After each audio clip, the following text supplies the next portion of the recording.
Live from the backstretch at historic Saratoga Race Course, this is Racing Across America with Seth Merrow.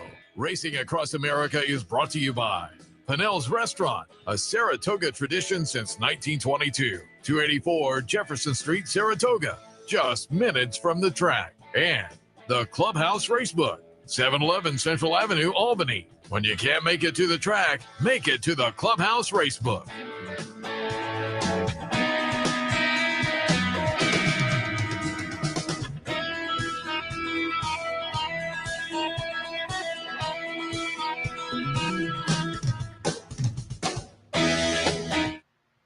Good morning. Welcome to Racing Across America on this Thursday morning, opening day Thursday morning. Seth Merrow here, live from Clare Court to take you through Racing Across America over the next hour. A little bit later on, we'll be joined by Dave Grening from the Daily Racing Forum. As always, happy to have Dave jump on board. Typically, we have Dave alternate with Mike Welch, and we'll see if we can get that squared away for the season. But Dave definitely joining us this morning to kind of meet, preview, and maybe take a look at some of the stakes coming up over the next few days. And similar scenario for Tom Law from the Saratoga Special. Tom will join us a little bit later on, give us the schedule for the special this year. One of the fun things about Saratoga, their own newspaper focused on racing at Saratoga, Saratoga Special, kind of now a long-time tradition up here that will be back this year with Tom and Joe and Sean Clancy. So looking forward to Tom jumping in a little bit later on as well. But top of the show, he's going to be plugged in on a number of Thursdays throughout the meet. Our friend Kevin Cox, the Brooklyn Cowboy. Kevin, good morning. Good morning, sir. Good to be back. Yeah, happy to have you jump on board. And we were talking before we went on air. I'm through Saturday already. Where are you? I completed Sunday's column at 3 in the morning last night. So I have 4 columns all ready to go. And then I start again tonight at 6 o'clock. Like Newman says, the mail, it just keeps coming and coming and coming and coming. It didn't take long for that first Seinfeld reference. I like that. Huge Seinfeld fan. Also, Odd Couple. One of my favorite, Andy Griffith. I'm putting those in the pantheon of sitcoms. You know, it's funny. In Sunday's column, I landed on a horse called It's a Write-Off, Jerry, and that was an episode of Seinfeld. They just write it off. The post office writes it all off, Jerry. Very good.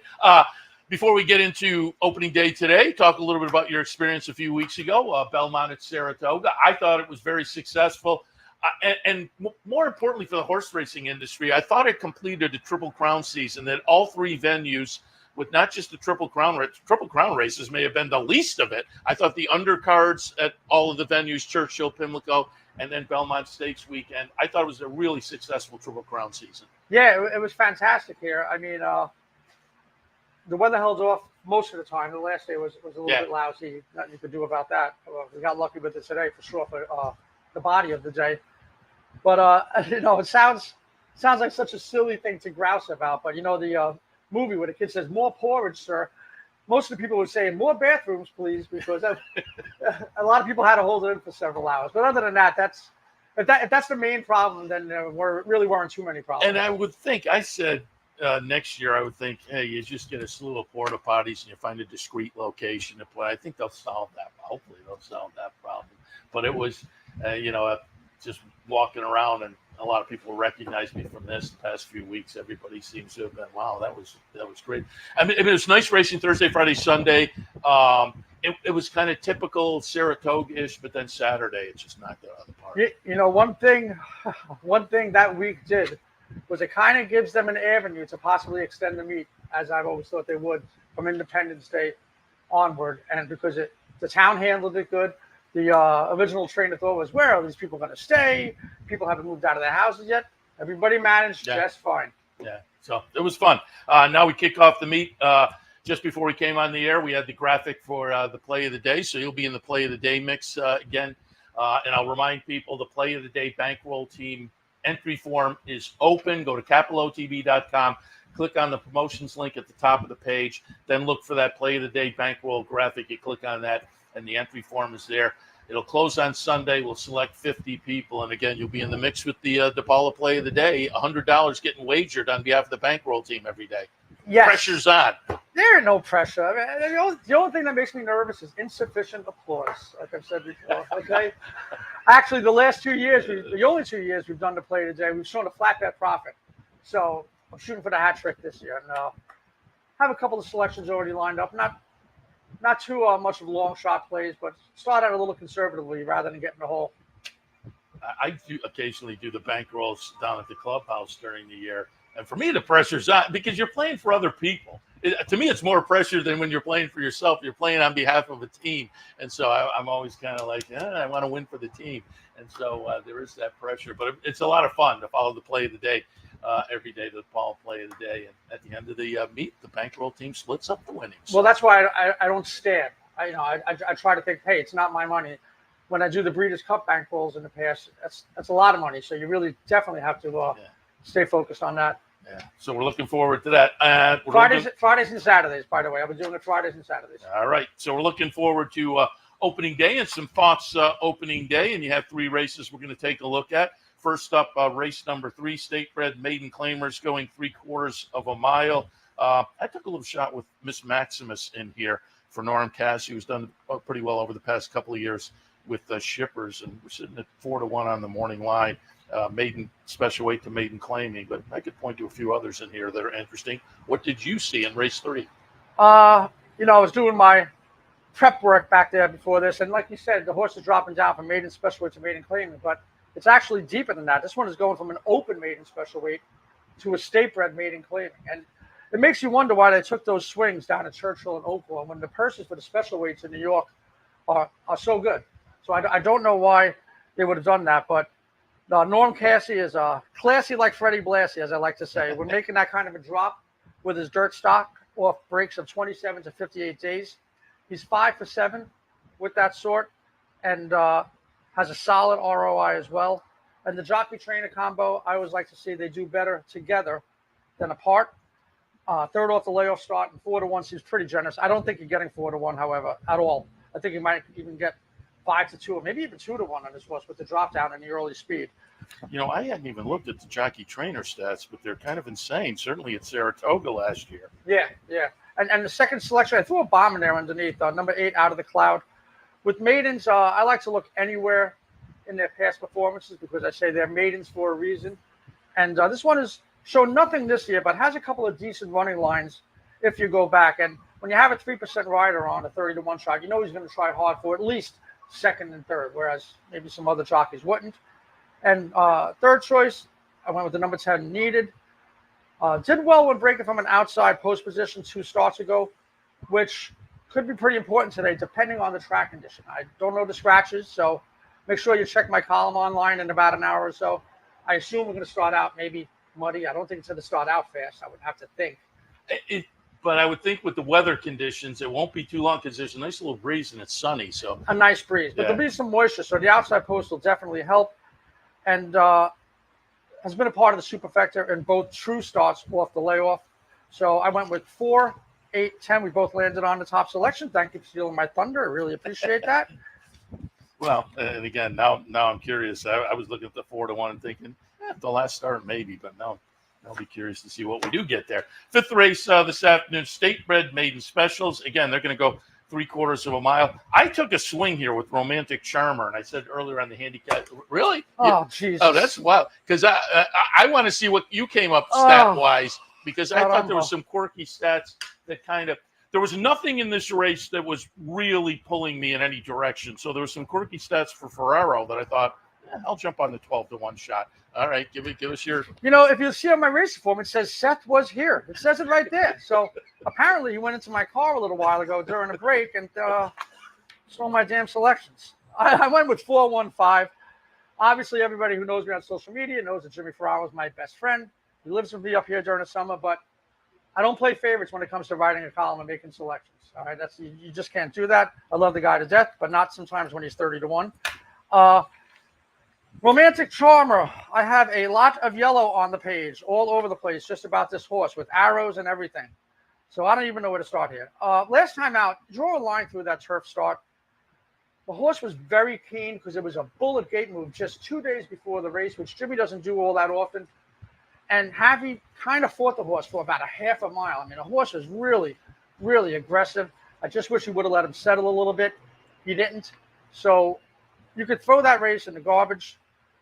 Now, that being said, gets blinkers today. And I asked Jimmy, what's the idea? To have the horse more settled down or give the horse a little more speed? He goes, just to mix things up a little bit and let the horse do what the horse wants to do this time. At least, we're going to try the blinkers and see where it works. Now, aside from that, over the last 60 months, you talk about stats. DRF formulator, when it comes to Jimmy's horses going turf to dirt with those off layoffs of 27 to 50 days at 15 to 1 or less, he's a perfect 5 for 5 in that regards. Now, Jimmy wins 8% of the time, and when you see a 5 for 5 stat with him, it really pops off the page. And the winners came back $30, $28, $14, $6, and $11. So they're all healthy double-digit winners. And there's a sensational subcategory of 4 for 4 with his horses who finished out of the money last time out. Usually be the other way around, where they're better with horses that finish in the money. That's why you had to manually work in the money, out of the money when you're using formulator. I've been begging them to add that because some trainers work up to a race and some trainers strike while the iron's hot. So there's tons of things to like with this horse. Additionally, Jimmy trained the dam as well, which is always nice to see. I like when a trainer has trained the dam. 12 to 1. If this horse was trained by Mott, the horse would be 6 to 1 on the morning line. Yeah. Given the dirt performances. Never missed a superfectum on the dirt. It's just a matter of, hey, fine, don't respect him. I'll respect him at the windows at 12 to 1. And you got a hungry rider who you know is gonna, who's getting on the horse also in the morning, what Jimmy told me. My second selection was, I don't know, Seth. Who was my second selection now? You said 4-1. Yes. I have it 4-1 too. So. Oh, Jesus. I have 4-1-3. You have 4-1-5. New York Scrappy, my second choice. Switches to what will likely be his preferred surface down the road. Given the 229 Turf Tomlinson, I think he far outran his pedigree that day. And there's another one having blinkers added. And third choice is Crescendo's Reign, the number 5. There's a bullet gate move on the docket, which always merits automatic inclusion. Always, no matter what bets you're making, you have to put in a horse with a bullet gate move for the debut. Charlie Baker is not having his best of years, so that's why we left this one underneath. So 4, 1, 5, and now Seth is going to tell you who I have next in the next race. Go ahead, Carmack. I need the envelope and the turban. Yeah, that would look. 10th race is the Schuylerville today. The 2-year-old fillies, $175,000. 6 furlongs the trip. I'm with complexion. I'm with the favorite, the lukewarm favorite. I thought the debut was good looking, a sibling to Jack Christopher, so I'm going to go there. But in this kind of race, you can point a number of different directions because they all come in with decent records. That's why they're trying to stake in the second or third career start. First of all, I would love to see this race get back to graded status because it's always a fun race every year. Nice sized fields. You get some decent horses that come out of it. I don't want to see this one, drop down. I'd like to see this one get back up to a graded stake status. I went bombs away with my top 3 selections here. 11, 7, 2, because to me it seems like that kind of a chaos race. The Queen's MG last time out just was ghastly in the Astoria and scratching my head afterwards and trying to figure out what happened that day. And then I was analyzing the race and I was trying to figure out, again, what the hell happened that day. And sometimes horses are like people. You just can't figure them out no matter how hard you try. You just have to write it off, especially because it's a write-off, Jerry, especially because the horse was privately purchased after the debut and winning at 47 to 1, give or take. And I like that this one is not shipped back down to Florida after that race when there are easier options down there. You can go through your conditions. You can find a smaller stakes. They kept the horse up here. Draws the outside for the 3rd straight time.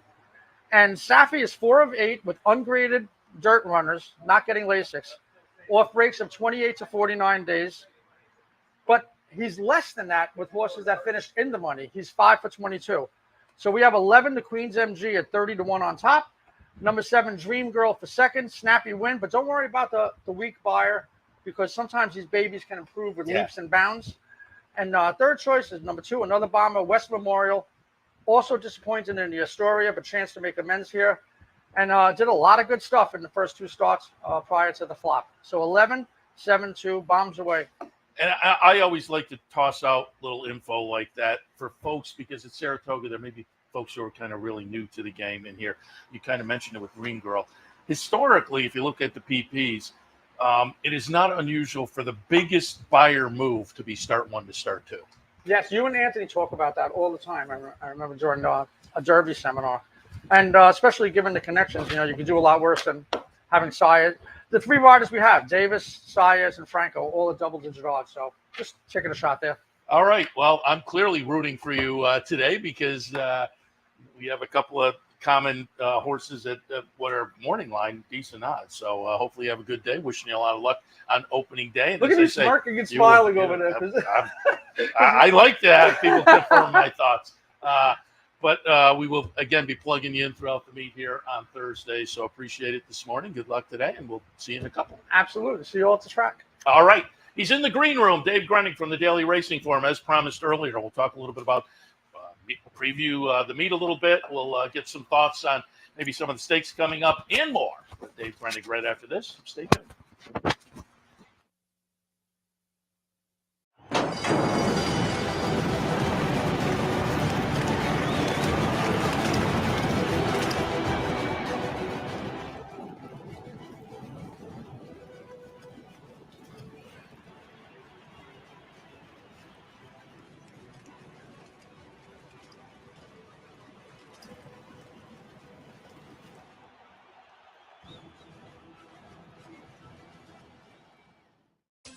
Capital OTB is now streaming live on Roku. The RTN Racing channel on Roku lets you watch OTB TV live through your Roku device or your Amazon Fire Stick, rather than being limited to computers and mobile devices, which means you can now watch OTB live wherever you are. Simply open Roku, scroll to find the RTN channel, then click on OTB TV. OTB TV on Roku. Try it now.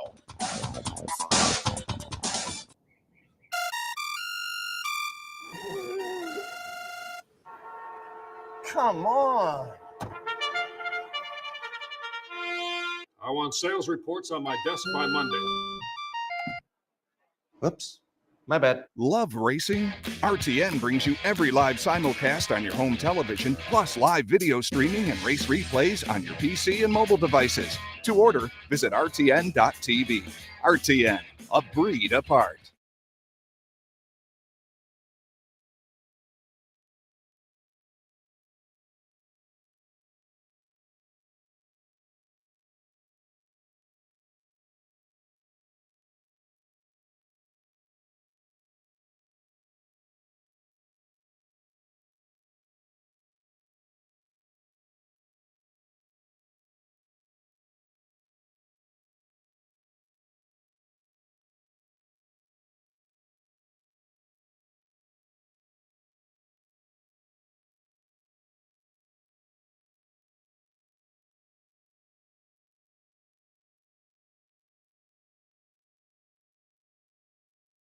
Welcome back to Racing Across America, opening day. And again, if you're undecided or with the weather last night, you were kind of like, should I? It's a gorgeous day now. Nice little breeze, sunny. So looking forward to it. Unfortunately, with the rain last night, we're off the turf, but it is a beautiful day up here at Saratoga. And it's always a fun day when we get back to Saratoga and can plug in the guys from the Daily Racing Forum this morning, joined by Dave Grening. Dave, good morning. Morning, Seth. Happy opening day. Yeah, happy to be here and happy to have you on board. And before we get into traditional Saratoga, I just wanted to go back and get your impressions on bonus Saratoga a few weeks ago.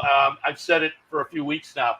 I thought it was a really nice capper to the Triple Crown season. And I said the 3-year-olds may have been the least of it. I thought all 3 venues, Churchill, Pimlico, and up here at Saratoga a few weeks ago, the undercard stakes, just it was a really nice Triple Crown season overall. What were your impressions, in particular here at Saratoga? It worked here. It worked, and a lot of things work in Saratoga. And the 1.25 mile Belmont is an intriguing possibility. And if they weren't spending $500 million to redo Belmont Park in 1.5 miles, it might be something you further explore. But that's their plan to go back and run the Belmont Stakes at 1.5 miles in 2026. We'll be back up here next year. And do it all over again. But I thought it was a better race. I thought it was a solid race. You got the Triple Crown race heroes, all the Derby and the Preakness winner, and then we had a new Triple Crown hero in the Gargan, Dornoch winning the Belmont. So it was a good card of racing. The only blemish, I guess, was the Sunday when we had to come off the turf for the New York Breds. But leading up to it, it was fabulous racing. The New York Stakes was a great race that Didia won, and the Diana on Saturday is a great race because many of the horses that ran in that race and the Just a Game on the undercard will be back in, and it's a fun to line them up again and see who gets it done. When I get you guys in here, you and Mike, always like to give you a chance to tout because I think it's a great handicapping tool up here at Saratoga, particularly with the 2-year-old races. But again, talk a little bit about the DRF workout report and what the schedule will be for that up here at the meeting. Yeah, so the workout report, which actually we started Belmont week with the Belmont Stakes, that whole 4-day racing festival. We started then, and we continued it through the end of the Aqueduct, that Belmont at Aqueduct meet. And obviously, it's something that we have every day for Saratoga. We have Mike Welsh is up here. He's been up here for a couple of weeks. Donald Harris is up here, and I pitch in a time or two. I was down at Belmont, obviously, and Mike Bessie's down there. So we have several people working on it, and we just offer our opinions and give some grades and comments on the works, and it's available for purchase on the website and with subscription plans. So if you're playing Saratoga, it is a useful tool, especially with the 2-year-olds. It's a very useful tool, and we say it all the time. It's not how fast they work. There's more to it than that. So you can look in the traditional PPs and see that bullet, but to hear, was working with such and such. This horse was working with a stakes runner and put in a good performance. All of that. Sometimes the work is backwards, right? A horse works in 48 and he goes 23 flat and 25. You'd rather the other way around. And we have descriptions of how those works went, so you get a little bit more of an idea of how the work went versus, as you said, just looking on paper and saying, oh, it's 40, 48. I guarantee if you get the workout reports, you're going to get a couple of scores during the meet you'll be very happy with. Also, before we get into some thoughts over the next few days, looking at your columns recently, I just wanted to touch on and alert people. One of the notables is Jose Ortiz, who had his first essentially spring in Kentucky, announced that this winter that he would forego New York and have the family down in Kentucky. It'd be Florida in the winter, Kentucky, spring, early summer, and then he'd come up here to Saratoga. But he comes up with some nice momentum because his first Churchill meet, he winds up tying on closing day. Nice performance. Tied for the riding title, made some new customers, picked up some new clients, and now the key is for his success in New York is who can he get back from his New York clients that he used to have. I would imagine Linda Rice is going to continue to use Jose. Why would that be? And then the Kentucky guys, he's got an in with them. He's probably now got an in with Saffie Joseph after winning the Delaware Handicap on Honor de Lady on Monday at Delaware. So he's in line to have a good meet. Can he contend for the title? I don't know. Last year Irad just sort of ran away with it. Jose was second, but 25, beaten 25. Yeah. He'd be on the poor performance list if he was a horse. So, Irad Ortiz is going to probably win it. But, look, it's a very deep colony. And for a little fun, you have Frankie Dettori riding here for the first time to provide a little bit of fun for the fans. And over-under might be how many flying dismounts he does. Because I wouldn't be doing that. You're up 10 feet up in the air, and but I almost think he has to do it. There was the funny when he was down in Keeneland this spring. I'm watching live in the afternoon down in our studio, and he wins the race, goes into the Keeneland Winner's Circle, and just does a traditional get up, and the crowd kind of take a boot. Yeah, there was like an audible. Oh, give him what they came for, Frankie. Yeah. Come on. I don't know. I don't know how he's going to handle that. I'm sure he would just like to make as many visits to the Winner's Circle as he can, and maybe in a stakes race he'll do the dismount, and in a non-Winners of 2 Life he might just get up there. That's kind of what I'm figuring too. Also wanted to note, you had an article kind of headlined, and this was interesting. After that crazy tie last year with Chad Brown over the last weekend, Linda Rice, your headline was something to the effect that Linda Rice not quite as confident this year. Yeah, she doesn't think her stable is as deep or as vast, I guess, and versatile as it was last year.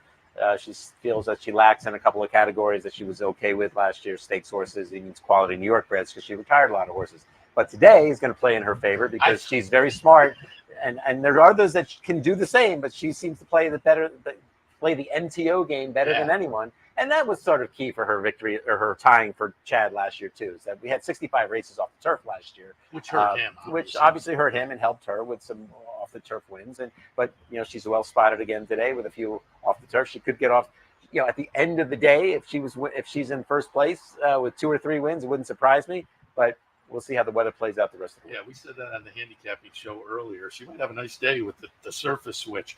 And I just wanted to touch on one more article because I think this was kind of quirky news that came out, a month and a half or so ago. And now it's playing out. Rich Strike in the Bill Mott barn had his first work. He did.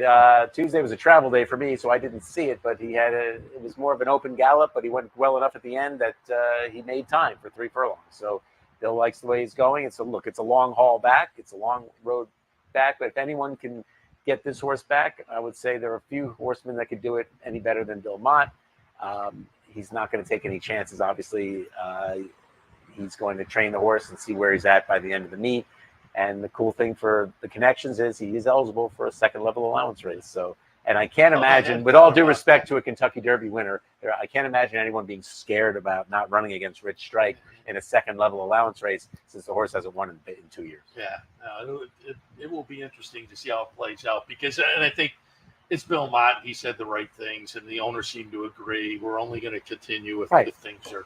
So it'll be interesting to see how they play. Oh, and I wanted to touch on one more because you had an article the other day that plays into what we've already kind of alluded to a little bit, and also what's important up here at Saratoga. You kind of went over some of the barns and their 2-year-olds. If folks are looking for the article, it's kind of headlined with Jenna Antonucci's 2-year-olds, but you go through a number of the different barns, and as usual, it looks like Saratoga's loaded for 2-year-olds. You get any buzz on anybody we really should be?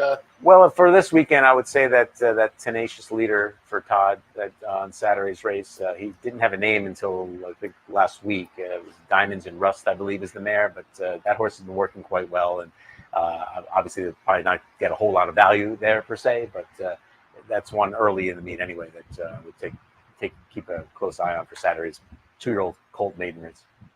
And we'll hit on the Sanford in just a minute, and let's take a look at some of the stakes action.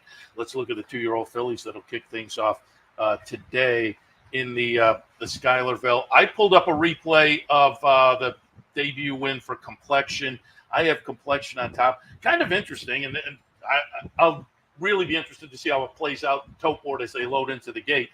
Complexion here is going to be the number 9 horse. Nice win in the debut effort. Does it with a 77 buyer. But again, I'll be interested to see it they go in the gate. David Aragona made this one a lukewarm morning line favorite of 7-2. But the sibling to Jack Christopher, I like that one.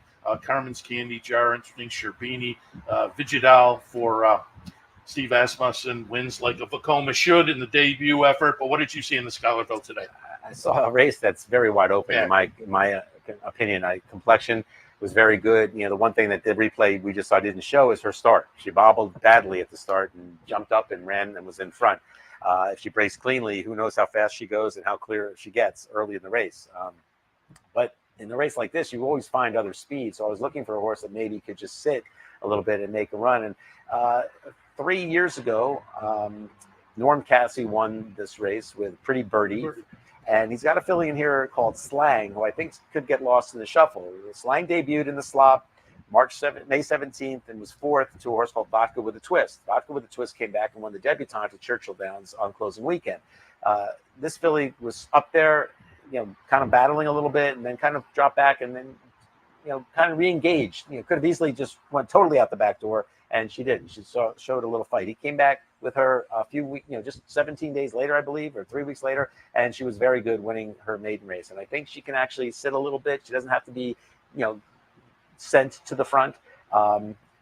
Norm Cassie, limited sample size, has done pretty well with some of these 2-year-olds. Just remember last year, Rhyme Schemes won the Saratoga Special by 9 1/4 lengths. The horse has been in the witness protection program since. I did actually do a little note on this horse on Saturday. He's got 3 works back. He had an issue where they required surgery shortly after the Saratoga Special. They're trying to get him back to the races. He's, like I said, he's had 3 works in Kentucky, and they're looking for maybe an allowance at Ellis, sort of toward the middle or end of that meet. So he's only, he's won a couple of stakes with these 2-year-olds, and I think this one might slip away at a decent price. I said earlier when I was doing the handicapping report, I look back the last 5 years, and you think Saratoga, 2-year-olds Pletcher and maybe Chad Brown and Steve Asmussen is always potent, and Wesley Ward has a runner in here. Wesley Asmussen and Pletcher have runners in here. But over the last 5 years, the trainers of the winners of this race, Contessa, Eddie Keneally, Norm Cassie, Tim Ham, and Doug O'Neill, not names you normally consider. Todd's won the race 6 times. not since 2016. Yeah.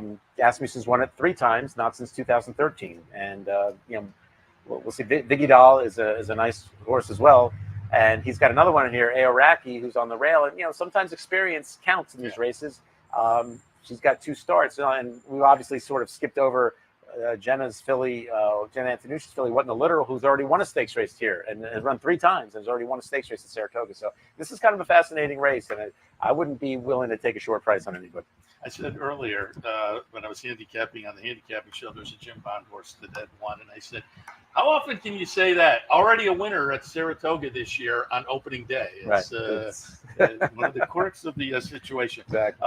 And Carmen's Candy Jar was a pretty good-looking debut winner. And you being a Naira regular, remember Carmen Guerrero, and I said earlier, Mike Rapoli named it for her, and you always think, when they name a horse after somebody, they always you figure they know they have something special, and she looked good in the debut. Yeah, look, they named that horse after Krupi, right? And he started off slow, but he's sort of come to fruition now, and he's got he's running some good races. He won the Suburban here earlier in the meet earlier in the year at Saratoga. Of course, it doesn't always work out. Every once in a while, there was I remember that the old movie review show, Siskel and Ebert, and I guess Siskel was a big racing fan, and at one point had a horse named after him. And there was articles, and he was very excited. I don't think Siskel ever turned out to be 2 thumbs up. All right, let's take a look at Saturday action as well. And again, let's take a look at the 2-year-old side of things with the Sanford. That'll be the 11th on Saturday. Grade 3 event, $175,000, 6 furlongs the trip. And folks are going to be seeing what Mentee can do in the second career start. Nice gutsy win over Colloquial, who I believe is now on the sidelines. Correct. So that we're hoping for the rematch. We're not going to see that, but we're going to look at the replay here. 1A will be Mentee. John Velasquez was on board for Todd Fletcher in the debut effort, but 3 Echoes is interesting for Asmussen. Studley Do Right comes in 2 for 2. Again, nice, interesting field of 2-year-olds. What did you see in the Sanford? Yeah, again, kind of I thought a fun race here. I thought Mentee here. Now Mentee's looks like it's gonna be desperate times here for Mentee as Colloquial comes and makes it a nose finish at the wire. I thought maybe Mentee, and I think even Johnny B said this after the race. He might have done a little bit too much too soon with Mentee in the middle fractions of the race here. It kind of went fast. But the problem for Mentee is he's got the rail. So now he's going to have to do maybe have to do a little too much too soon earlier than that. So just to get away from there and get position. Studley Do Right has run twice and has been very professional both times. And the slop at Laurel came up an opening through along the rail there and won at 9-2. And then people dismissed him in the Astoria or the Tremont Stakes, here in Saratoga, June 6th, and he won that race with a big late run by 13-1. And experience over the track, it should help him. There'll be pace in the race because they're usually with these 2-year-olds there'll be some early pace with you got Mentee, maybe Baby Dukes, Mo Plex from the outside. So I wouldn't be surprised if he comes back and runs a big race. One horse I would mention though is a horse that I thought was pretty good last time. Soon to be King. It's a George Weaver horse. I know it showed Mitch Friedman last time, but George was serving a suspension or in the middle of being potentially suspended, but that got reversed, and it's back with George. And the first race was okay. Second race was even better, and I expect even an improvement here too. So I thought Soon to be King might scoot away at a bit of a price there. But I think if I forced to make a pick here, it's Studley Do Right. I'd probably go back to Anthony. All right. And we mentioned it earlier, the Diana today, and we're going to take a look at that race just a few weeks ago up here at Saratoga where Didier wins the New York. And Didier will be the number 3 horse in here under Jose Ortiz. I went back to her off of that victory, but I could have gone in a number of different directions and probably had similar confidence. Chili Flag, I think, off the Just a Game win up here is very tough. Moira, who a couple of years ago won the Queen's Plate, hasn't been seen since the Breeders' Cup Filly and Mayor Turf. But if Kevin Attard got her ready up at Woodbine, I think she's going to be interesting. White Beam for Chad Brown. I think it's a really intriguing race. What did you see in the Diana? It's a really intriguing division this year. Yeah. The New York showed that it's pretty deep, and this race sort of is a tweener. You've got the milers from the Just a Game trying to mile an eighth. You've got the New York horses like Didia coming back from a mile and 3/16. It's a fascinating race. I'm a big Didia fan. I just think that last time, from a betting perspective, might have been the time to have her. There's a trainer, Graham Motion, has been trying to win this race for 35 years, and he hasn't even trained that long. He was the exercise rider for a horse that got for Jonathan Shepard, who won the race and got disqualified, and was, at 32-1 in like 1989. And then in his own right, he's been second in this race like 6 times, usually to Chad Brown, because no one has dominated a race lately that like Chad Brown has dominated this race. In fact, the story I'm going to write for the Sun and the paper is how much his people would have careers based on just his record in the Diana. 34 starts, 8 wins, 9 thirds, $3.5 million. This trainer has won in just this race alone.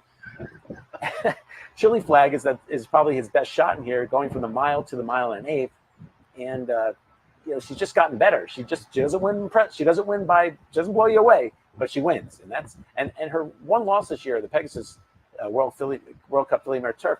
She had trouble in 2 instances in that race. So if Chad's going to win it again, I would think it would be with Chili Flag.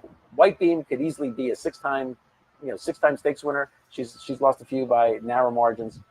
But going back to Graham Motion, he has Mission of Joy in here, and she ran a very good race. And we should have, in just the game, she got kind of carried out a little bit, but she kept coming and Graham Motion's on quite the tear right now. Yeah.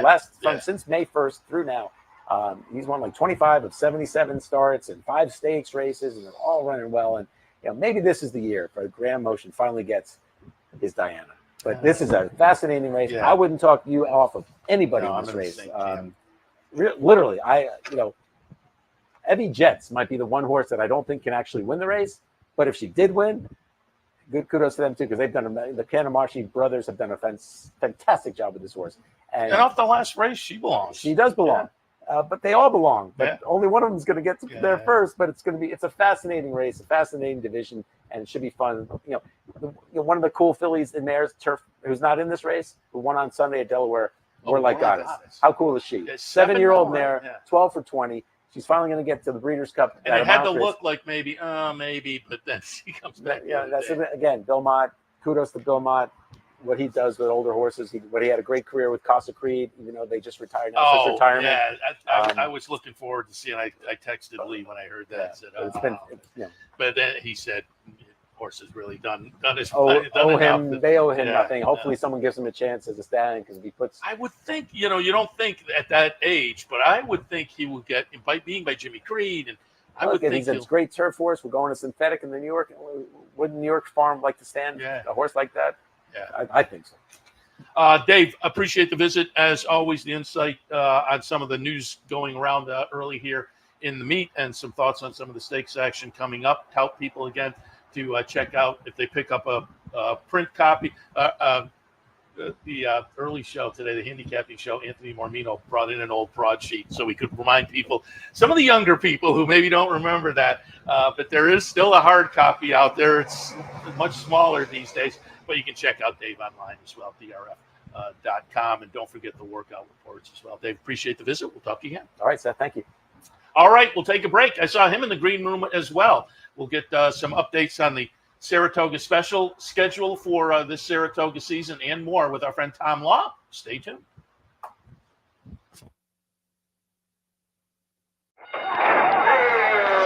Why just watch the races when you can be in the middle of the action? For nearly 20 years, Bonaventure Stables' share-based ownership program has made thoroughbred ownership affordable for the everyday fan. Ownerships of 5% and 10% are now available on a nice selection of horses. As a partial owner with Bonaventure Stables, you'll enjoy all the benefits afforded every owner. Visit with your horse in the private stable area. Greet the trainers and jockeys in the paddock. And when your horse wins, savor the moment in the winner's circle at Saratoga, Belmont, Aqueduct, or wherever you bring home the prize. Based in historic Saratoga Springs, Bonaventure Stables has been training winners and creating memories since 2005. Learn more, see available horses, and meet our team at bonaventurestables.com.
Welcome back to Racing Across America, again, live from Clare Court on day one. And again, if you looked at Twitter this morning, you saw the running of the picnic tables. And I don't think that's an everyday thing. That's a big day thing, but opening day is always a big day. So there were folks lined up on Union Avenue, and they made the run for the picnic tables this morning. And as I noted earlier, it's a nice day up here. If you're thinking about it, come on up. Unfortunately, with the rain overnight, we're off the turf.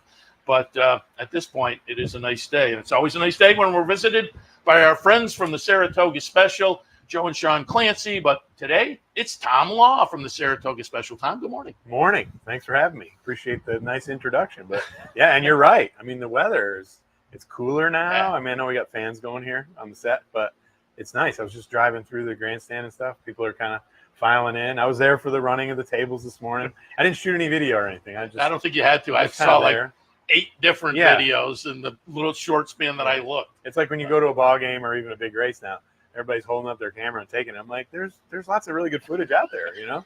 But, you know, I'm an old guy. So speaking of a ball game, I tried to get you on last week one day. You said you were out of town, and then I looked on Twitter. You were at a ball game. Yeah, July 4th. So I'm a Reds fan. So I went to Yankee Stadium for the sweep. The Reds swept the Yankees. Not a big baseball fan, but boo, I got to root for it. Yeah. Since I'm not a big fan, I got to root for the local New York team, right? Yeah. Then they proceeded to get swept by the Detroit Tigers, so that was terrible. So, you know, being a Reds fan is kind of like, you know, it's a lesson in perseverance, kind of like playing horses. Oh, well, I am. Like I said, I'm not a big baseball fan, but I'm a football fan. And, you know, in high school, I was a quarterback. Yeah.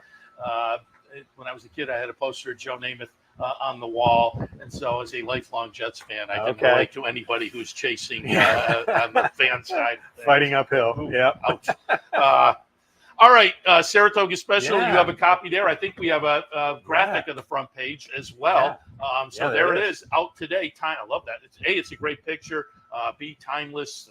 Well said there. Give us a little update on this year, 2024 Saratoga Special schedule. Yeah, so thanks. We did a really cool piece actually in here about Saratoga and kind of what it means to horsemen. A lot of trainers. It was Joe did part of it, and then I was like, you know, I've talked to some trainers today that said sort of similar things. Let's merge our stuff together, and we came up with like a really neat kind of feature, I think, versus a normal kind of like, oh, it's going to be 40 days, and here's the purses and whatever. So let's just take a different approach, and that's really kind of our style. That's what we're trying to do for our, you know, we got 20 issues planned, which is the same as the last several years, going back to 2020. Wednesdays and Saturdays, most weeks with the exception of today. We do sales week. We do kind of a 6-day run from the Hall of Fame through the big yearling sale here in Saratoga. You know, digital edition online, you can get at thisishorseracing.com. Every day when we put out an issue, we push it out on social media, also push it out on our mailing list. So we have two mailing lists. We kind of have a general mailing list, which is, you know, 5,000 plus people. You get a blast in the morning saying, issue number 1 is ready to go, and here's the headlines, here's what it is. We also have what's called the Readers Club. We started the Readers Club a couple years ago, kind of stealing the idea from some independent publications or kind of the NPR model, just kind of like reader-supported program. We used to get approached by a lot of people that would be like, I love your paper. I want to support you guys, you know, like I don't want to buy you like dinner, or I don't want to, you know, do whatever, like, but I don't really want to buy an ad. How can I help? So we're like, so we came up with this kind of Readers Club program. We give people some swag, you know, we got hats. This year we got a nice new tumbler, like for coffee, iced coffee or water, anything like that, or, whatever else you might want to partake in. It keeps it nice and cold. I had some iced coffee in it yesterday. Cold or hot. There you go, or hot. That's right. So, and we have 2 levels of the Readers Club now, so you can get multiple gifts, or you can just kind of get the one gift, or you can kind of opt out to not get anything at all if you don't want. You kind of just want to support us. Then you get that email blast. Like, that comes almost minutes after we finish the paper and sort of send it off to the printer. We put it up on our website, then we'll blast you out an email saying it's ready. Like, I ran into people this morning.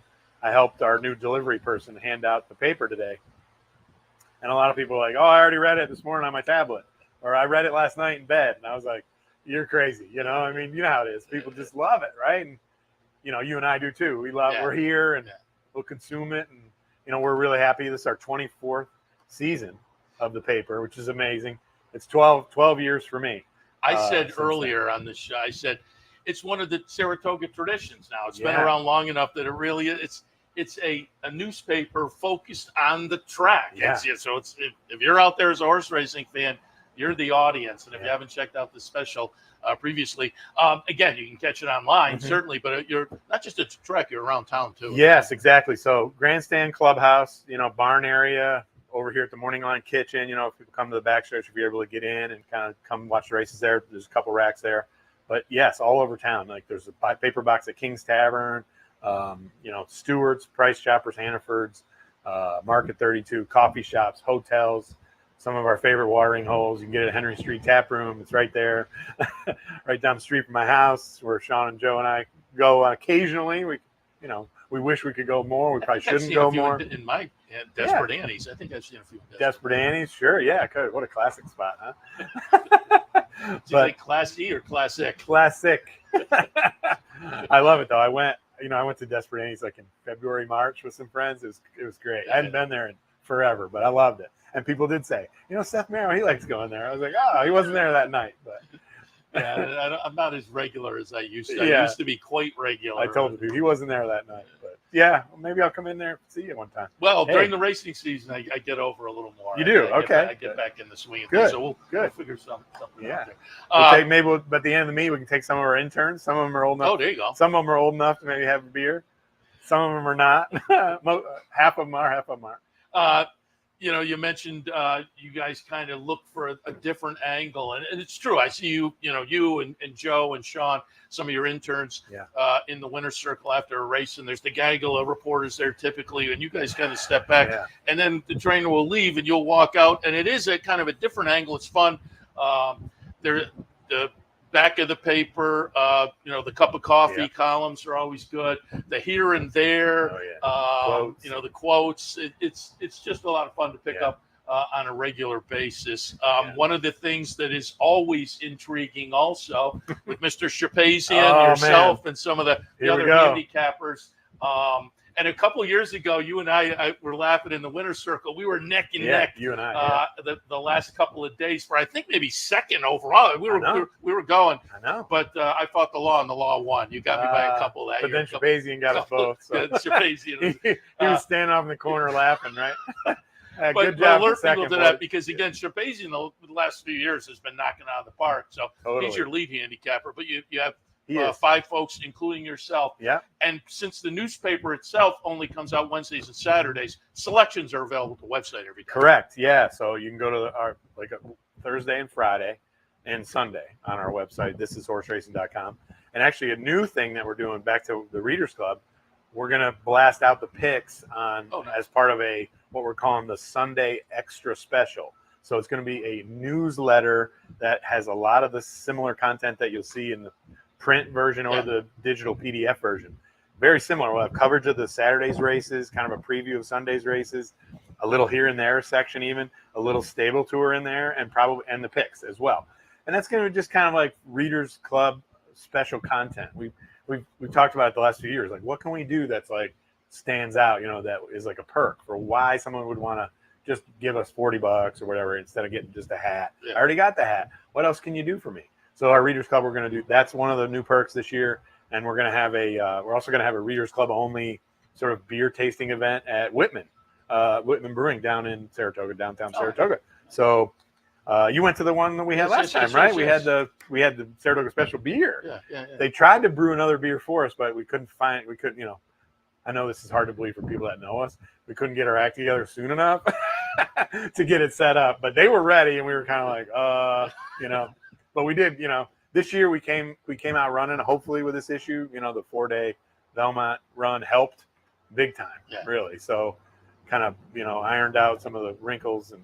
Yeah, and for folks who aren't familiar, I mean, it's you and Sean and Joe, and you have a staff, obviously, but essentially putting the paper together overnight. Yeah, kind of you guys, and as again now since the pandemic here, it's a couple times a week. Yeah, and even that is kind of amazing. But you go back a few years, it was every day. 35 issues. You guys are putting out a newspaper every day. It was incredible. I was talking to some former interns about it, and they were lamenting. They were talking about this year's intern class, and they're like, they got it easy.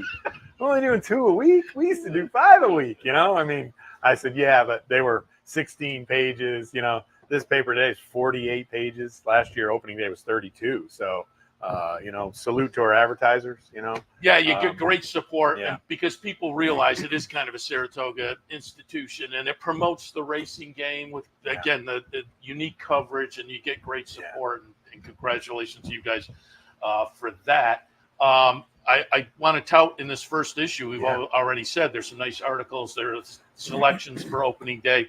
But you mentioned the stable tour, the first issue, Todd Fletcher's stable tour, and that's something to look at for throughout the season. You'll have absolutely. The stable tour. Some people that's a great feature. Keep a spreadsheet and they start putting all the horses in, maybe trying to read between the lines of what the trainers say. Todd, of course, got such a deep stable, and he was great. Oh man, and I just kept going. When I do a lot of research to do one with him. He's.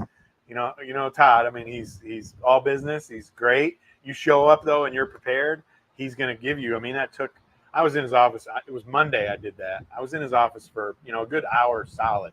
And, I mean, he's busy, dealing with clients. And he was watching a race down at Delaware. They had horses in, and we went over the horses. And I was like, did I miss anybody? And I felt like he's not even going to tell me because it's like, you've been here long enough, Tom. But in all seriousness, he gave me all his time. Like if I had more horses to ask him about, he would have answered. I came in with a sheet, and I mean everything from fierceness down to Tap It Trice was on there. I was on the comeback trail, and the 2-year-olds. Of course, everybody's wanting to know about the 2-year-olds, and he's got he's got several horses in this opening weekend, as he always does. I mean, I can't remember. I put the number in there. He's got 4 today. I think 6 and 5. I think for the first 4 days.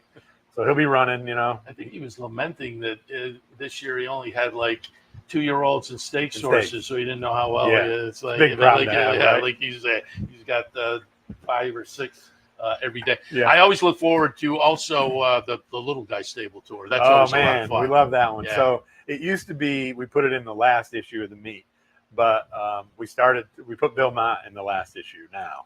He likes to. He's like, I thought I'd go last. And we're like, okay, you're going last. So now it's kind of like Todd leads off. Bill might go last, which is great. Speaking of another guy, gives us all his time. You got to coordinate it a little bit. You got to get there. You got to get him going. Once he gets rolling, I mean, I've done it with him. Joe and Sean have done it with him. And he's stall by stall, talking to the horses. He's such he's a fascinating guy. I'm in awe of him most of the time. And those days are really fun. But the little guy tour is great. Yeah. Go around from all the barns, find guys that have 5 horses, Robbie Davis and Mary Alice Coffey and Pat Quick and, Jennifer Paragallo, all these guys that, working hard and they make the cards go. I mean, the big stables get all the headlines, but these guys, and they're always so optimistic, and I love it. I mean, like, you got to be optimistic in this game. I mean, we work outside. We work with horses. And I don't work with horses, but I work around them. And horse people, naturally, you have to be optimistic. No, like I say, that is one of my most fun it's great. Stable tours. We love doing it. Again, you like to recognize those. And it was a great idea when you put it in. And another thing we've alluded to a little bit, and I want to let you talk about it because when you sat down, you said, nice crew this year. And over the years, you guys have been like an apprenticeship for the horse racing industry. Yeah. For folks who don't know, you're interns, and I was sitting up in the press box with a number of these folks over the years. but an intern. Travis Stone was an intern for you. That's right. I remember when he used to do, before podcasts were a thing, he did that internet radio show from a little closet when you guys had an office down on Broadway. Travis Stone, Gabby Gaudet. That's right. Used to sit up in the press box down from me. So over the years, the internship has been very productive on the industry side of things. But talk a little bit about the staff this year. Yeah, Gabby was on my first team, and then there've been so many others over the years. This year's team, I'm really excited about it. I'm probably excited about them every year. It's kind of like a basketball coach. Maybe you get the new recruits, they come in. You got the 5-star freshmen. So I'm really excited. We got Alec DeCanza, who was with us last year. He's our veteran returner, but he's 16 years old. He goes to Shenandoah High. When you said vet, he's got the learner's permit. Yeah, he was great, right? So he did a great job with us. We didn't really know what to expect, and then we threw him in. He just kept getting better and better and better and better. Like Mary Eddy was with us a couple of years ago. She just kept getting better and better and better. And she for works folks who aren't familiar, works for NYRA now. Yeah, does a great job. If you're reading the NYRA notes, the NYRA press office, stakes reports, and stakes quotes, she's doing a lot of that work. We got a woman named Julia Reedy. She goes to the Syracuse Newhouse School of Journalism. She's going to be a senior. All right, go Orange, right? So Julia's great. I'll introduce you to her if she's out there today. Finn Maroney, who is Jack Fisher's nephew. He just finished his freshman year at Cornell. So we're keeping it in the steeplechase family a little bit. And Steve Bick was just like, Finn Maroney, that's not his real name, is it? But it is. We were joking. We have Darby O'Brien, another Irish. We're like, Steve was like, you only hire Irish people? We're like, there's a lot of them around the racetrack. So Darby is Keith O'Brien's daughter, Leo O'Brien's granddaughter. So she's helping us with delivery. She goes to Pace University. She's going to do some writing for us as well. Another girl, Gracie Marsala, is going to help us do some marketing. A lot of our social media, if you've seen any of it already, she's had a big hand in that. This is her first year. And then another woman named Lizzie Madden, who works for Melanie Giddings in the mornings, walking hots. She's from the Boston area originally. And she's going to help us out in the afternoons at the races. So I have 5 interns this year, and that's up a little bit. We used a little money. We were able to benefit from the National Turf Writers and Broadcasters internship/scholarship program to help us benefit that. I had no part of it. I used to be the president of that group. I'm not anymore. I didn't make the decision, but they gave us a good little stipend to use for the interns, which has been great. Able to expand by 1, basically, is what I did. And I was like, I could use maybe 1 more. And this year I had a great group of candidates to choose from. Actually, I always feel terrible when, I can't hire some of the kids. It's like I probably had there was 3 or 4. Yeah. Oh, wow. I probably had 3. And I hate to be no. We're trying. And, Sean and Joe really get all the credit for this, is how they started the special and using staff like this and trying to find enthusiastic people about racing. And, they don't have to be young. I mean, we talked about Terry Hill, the quote unquote world's oldest intern, right? Terry's not going to. I had the dichotomy last year. That was a great show. I got to tell you, that was a great show. Hats off to you, whoever set that up. I know you set it. I was like, get those guys on. You've had our interns on a lot over the years. Yeah. And it's been great. Fun. Yeah, we got stars. Dave Dunn. Oh, and Nice.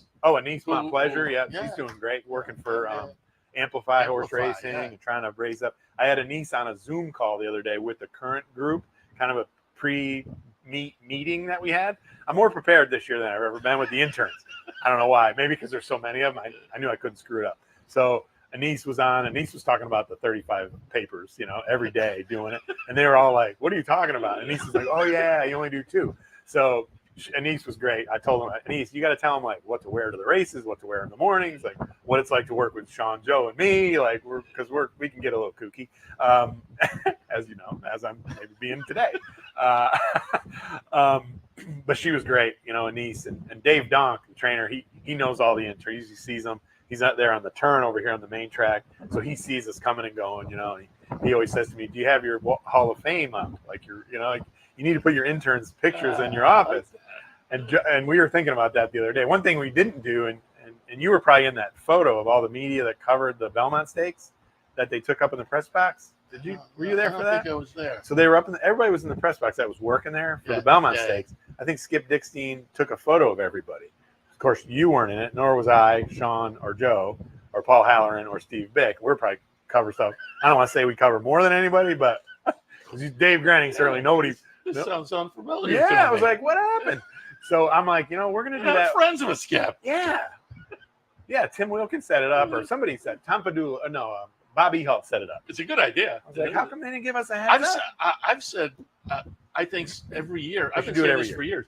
Yeah, get people to stand in the morning before the race starts some morning, get everybody who covers the races for a nice picture. So just historically, I think it'd be kind of fun. Which I think that was their idea for that, So what I'm going to do is, long story, how I got to this story was, I'm going to do that with our team this year. Like we never have like a full group shot of our teams ever. I mean, we have a few like where we're together working or something. Yeah. And some people have taken some candid photos of us that I love. They're great. And we used to put them all up. If you come by our office, we have like a bunch of printouts of photos, and we used to put them all up on the wall and stuff. And people would come in and they'd get so distracted because they'd be looking at the things like, oh, there's Travis Stone, there's John Panagot, and there's Gabby Gaudet. John, that's right. Yeah, John. Oh, Natto. Brian Natto, yeah, of course. Yes.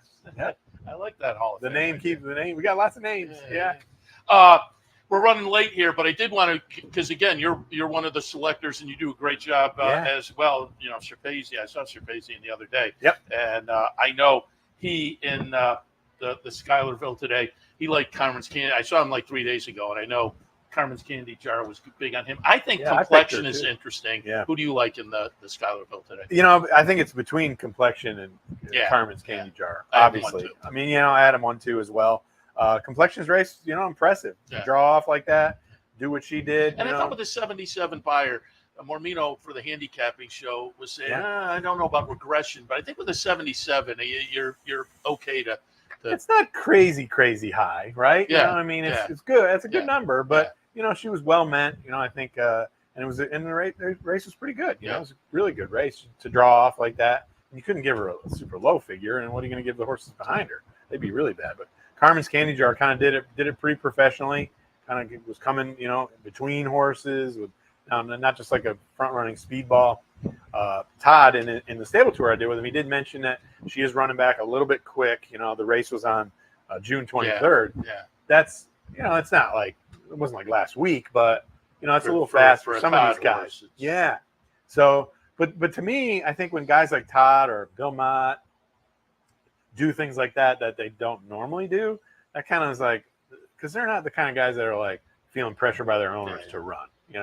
So he's gonna. Although I'm sure Mike will probably like to win a stake on opening day. Mike would like to think he's putting them. Oh, no doubt. Yeah. And there's a great story, Carmen's Candy Jar, named after the late Carmen Pereira, kind of her signature thing. She had a dish of candy on her desk all the time. And just a wonderful person that people in racing all really loved her. I only had met her a few times. I didn't really know her very well, but, you want to be a person like her that the way people talk about her is that's something to aspire to. So pretty cool that they named Mike. Mike's good like that. I do respect him for a lot of that. He cares about it. He cares about people. You can tell. But it'll be fun. I think it's a pretty good race. Yeah. It lost the grade. It's weird, and then they draw. They get 11 in there. Yeah. Good purse. 175. Nice, very nice purse. Yeah. So. But it should be a fun way to kick off the meet. Nice stakes race. Absolutely. And again, nice weather. We're off the turf, however, but I think it's going to be a nice opening day. First Saratoga Special is out. Again, you can pick it up on track, around town, or online. ThisIsHorseRacing.com. Correct. You can do that throughout the meet. Check out the website also if folks are interested in the Readers Club. Yeah.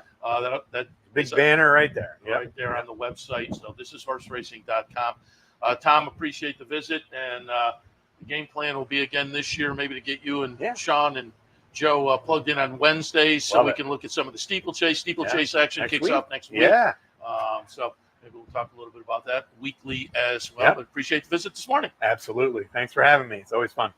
All right. Tom Law, Saratoga Special. A little earlier, Dave Grening. We kick things off with Kevin Cox. So it's been a nice edition of Racing Across America to kick off day one at Saratoga. Here we are live from Clare Court. Always fun to be here. And hopefully you enjoyed today's show, the kickoff, and hopefully you enjoy the rest of the season as well. Tell the friends and family and whatnot to tune in every racing morning, 9 a.m. handicapper support, 10 a.m. Racing Across America. Don't forget the bankroll, the play of the day bankroll is open via the website.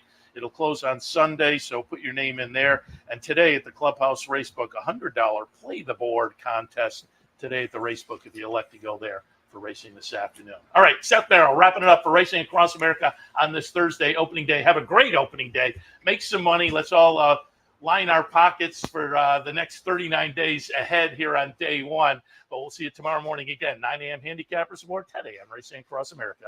See you then. Turn your love of racing into savings with equine discounts through the NTRA. Purchase through equine discounts and receive great savings on well-known brands like John Deere, Sherwin-Williams, Big Ass Fans, Farmers Insurance, and Office Depot. Join thousands of other equine members and support companies that give back to the sport we all love. Call 866-678-4289 or visit equinediscounts.com to start saving today. Want to get your career in horse racing off to a fast start? Well, the University of Arizona's Racetrack Industry Program is your winning ticket. The Racetrack Industry Program has served as a springboard to some of the industry's most successful individuals, with a proven track record of job placement right out of college. If you want to earn a degree in the exciting horse racing industry, the Racetrack Industry Program can put you in the winner's circle. What if there was a way to become a better horse player, to have a better knowledge of the game, to be more successful? What if there were a way to take what you've learned, what you know, and make better decisions, better choices? In horse racing, knowledge is a powerful tool.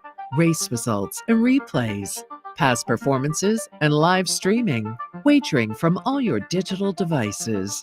Capital OTB. Become a better horse player. You've been watching Racing Across America. Racing Across America has been brought to you by Pinnell's Restaurant, a Saratoga tradition since 1922. 284 Jefferson Street, Saratoga, just minutes from the track. And the Clubhouse Racebook, 711 Central Avenue, Albany. When you can't make it to the track, make it to the Clubhouse Racebook.